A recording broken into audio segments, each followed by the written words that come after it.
अपने ससुराल में आए हुए 3 हफ्ते हो चुके थे और वो इन 3 हफ्तों में एक भी दफा घर से बाहर नहीं निकली थी।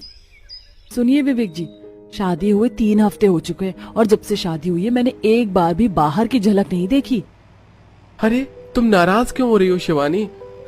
चलो मैं आज ही तुम्हें बाहर लेकर चलता हूँ। बोलो तुम कहाँ जाना चाहती हो? इसके बाद शिवानी ने खुश होते हुए विवेक से शॉपिंग के लिए ले जाने को पूछा।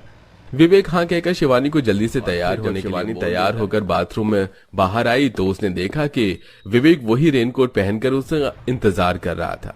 ये देखकर शिवानी का पूरा मूड खराब हो गया। आप ये रेनकोट पहनकर मेरे साथ जाएंगे? हमारी कितनी बेइज्जती होगी, प्लीज इसे उतार कर कोई अच्छे कपड़े पहन लीजिए।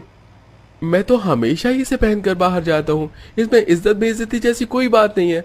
अगर तुम तैयार हो गई हो तो हम चलें। शिवानी ने दोबारा विवेक से रेनकोट उतारने को कहा, लेकिन विवेक ने उसकी बात नहीं सुनी और वो शिवानी को शॉपिंग कराने लेकर चला गया।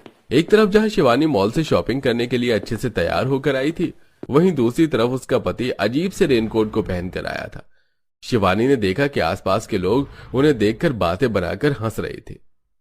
कमाल है, लगता है ये जादू परिवार की नई बहू है। ये खुद तो इतने अच्छे से तैयार होकर आई है, जरा इसके पति को तो देखो, वही पुराना जादू बनकर आया है।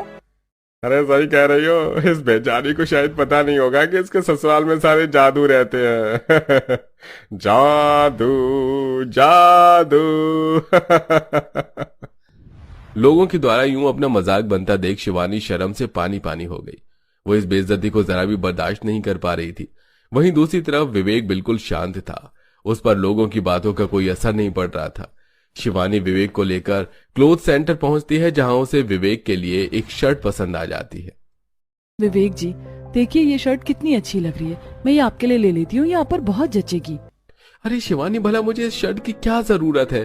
मैं तो रेनकोट के नीचे हल्के फुल्के कपड़े पहनता हूँ। अभी मैंने सिर्फ सैंडो और शॉर्ट पैंट ही पहनी हुई है। इतनी अच्छी शर्ट पहनकर ऊपर से रेनकोट पहन लो तो क्या फायदा? तो आप रेनकोट मत पहनना, वैसे भी आप पर बिल्कुल भी अच्छा नहीं लगता। अरे शिवानी, रेनकोट में अच्छे बुरे जैसा क्या है? देखो, ये बड़े फायदे की चीज है। इसमें हवा भी पास होती रहती है और तो और धूप में इससे रंग भी काला नहीं पड़ता। वैसे भी अब मेरे सारे रेनकोट काफी पुराने हो चुके हैं। तुम चाहो तो तुम मुझे एक नया रेनकोट खरीद कर दे सकती हो। इस पर शिवानी का खून खौल गया, लेकिन वो भरी महफिल में बात का बतंगड़ नहीं बनाना चाहती थी, इसलिए वो चुप रही। शॉपिंग करने के बाद विवेक शिवानी के घर आ गई। शिवानी अभी भी बहुत गुस्से से भरी हुई थी। अपने कमरे में बैठी थी कि तभी उसने कुछ बच्चों को हंसने की आवाज सुनी। वो आवाज सुनकर अपनी